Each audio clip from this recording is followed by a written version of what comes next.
আলুটা কেটে নিয়েছি, পটলটা ছাড়িয়ে কেটে নিয়েছি, ভেন্ডিটা কাটিনি কেন ভেন্ডিটা ভালো করে ধুয়ে জলটা ঝরিয়ে শুকনো হলে তারপরে আমি ভেন্ডিটা কাটবো। আর এখানে দেখো আদা রসুন পুরো কেটে নিয়েছি, পেঁয়াজটা ছাড়িয়ে নিয়েছি, এখনও কাটিনি কেন পেঁয়াজটা ধোয়ার পরেই আমি এটা কাটবো। আর কাঁচা লঙ্কার মোটাটা ছাড়িয়ে নিয়েছি। হঠাৎ করে কি হলো এমন যে আমি আজকে বেলায় রান্না করছি, জানতে হলে ভিডিওটা পুরোটা দেখো। নমস্কার বন্ধুরা, তোমরা সবাই কেমন আছো? আশা করি তোমরা সবাই ভালো আছো, আমিও খুব ভালো আছি। আজকে শনিবার, এখন বাজছে সকাল 10:30টায় আমি ভিডিওটা শুরু করলাম। আজকের টপিক আমার যে আমি সকালে আজকে রান্না না করে বেলাতে রান্না কেন করছি। কোনো গুরুতর সমস্যা হয়নি, আজকে তোমাদের দাদাভাই ছুটি নিয়েছে, সেই জন্য আমি সকালবেলা উঠে রান্না না করে বেলাতে রান্না করব। আমরা বাড়ি থেকে আসার পরে একদিনও ছুটি নেইনি। কাল রাতেই আমাকে বলেছিল যে আজকে ডিউটি যাব না। তো আজকে আমি রান্না করছি ভেন্ডি ভাজা, তার সঙ্গে পটল ভাজা, আর আজকে হবে চিকেন। তো দুদিন আগের ভিডিও যদি তোমরা দেখে থাকো তো জানবে আমরা চিকেন করার কথা ছিল, কিন্তু চিকেন না পায় রাত্রেবেলা, তো আমরা অন্য কোনো সবজি বানিয়েছিলাম। কিন্তু আজকে চিকেন, আজকে যখন সকালবেলা আমরা বাজার যাচ্ছি তো সকালবেলা চিকেন অবশ্যই পাওয়া যাবে, দোকান বন্ধ থাকে না। তো সেই জন্য আজকে চিকেন হবে। চিকেনের সাথে আমি ভেন্ডি ভাজা পটল ভাজা করব। বাড়ি থেকে আসার পরে একদিনও ছুটি নেয়নি, কন্টিনিউ কাজ করছিল। ও তো রবিবারের দিনকেও ছুটি পায় না, একদিন তো ডে অফ থাকে সপ্তাহে, কিন্তু রবিবারেও ছুটি পায় না কেন রবিবার দিনে দোকানের মাল আনতে যেতে হয়, সেখানেও হাফ ডে চলে যায়।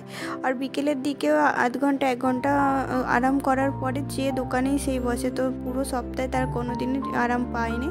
তো হঠাৎ করে বললো আজকে ভালো লাগছে না, আমি যাব না।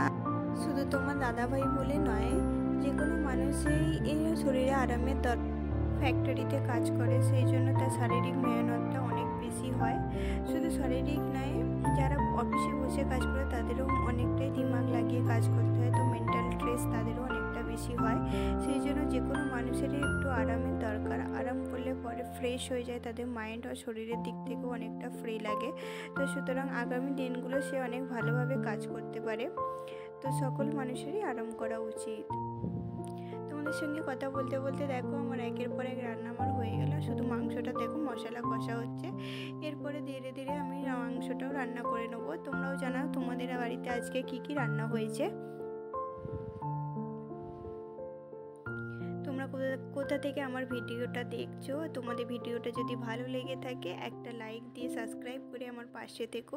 যদি কোনো ভুল করে থাকি আমাকে মাফ করে দিও, আমি পরে সেই ভুলগুলো ঠিক করার চেষ্টা করব। আর যে কোনো ভুল লাগলেই তোমাদের যদি মনে হয় আমি কোনো ভুল করছি তো সেটা আমাকে প্লিজ একটা কমেন্ট করে জানিয়ে দিও।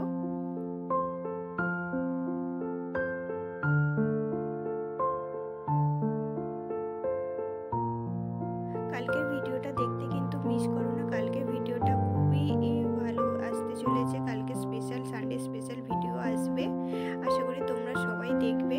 তোমরা যারা আজকের ভিডিওটা দেখছো অবশ্য কালকের ভিডিওটা দেখো, কালকের ভিডিওটা তোমাদের খুবই ভালো লাগবে। কালকের একটা সানডে স্পেশাল ভিডিও আসতে চলেছে।